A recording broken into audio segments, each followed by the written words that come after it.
Hi everyone, this is Steve Enchin with the From Sea to Mountain team of Premier Agent Network, and I'm back with part 2 of our home pricing blog. Remember from last week, we were talking about when and how we would do a price reduction on a listing and how that affects the likelihood that the home will sell.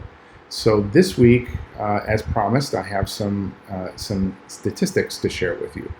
So, we talked before about how we didn't want to be in a position where we needed to lower the selling price of the home, and we certainly didn't want to be in a position where we waited too long to lower the selling price of the home.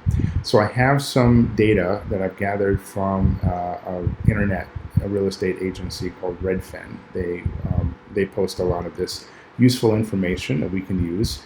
And what they said was that homes received almost 3.5 times as many online views the day the listing went live as, in comparison to the day that the price was modified, reduced. So buyers are really judging judging a listing by the length of time it remains listed. So it's sort of like a sell-by date on produce. The longer that listing sort of sits there on the shelf, the less desirable it becomes, and the more likely buyers will conclude that the property has some kind of defect, or the more likely that they may come in with a lowball offer that we really don't want. So that sell-by date, or that we call it days on market, we don't want that to get too high. We want the home to be sold. So they also said that as a sample, if a new listing receives 100 views from buyers on the first day, it's likely only receiving about 17 views 30 days later. And if we lowered the price, then the boost that it's going to get from that price change will increase the number of online views to about 29. But that only lasts a day.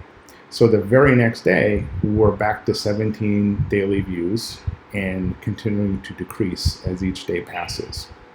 So in conclusion, what we want to be able to do is price the home correctly at the very beginning.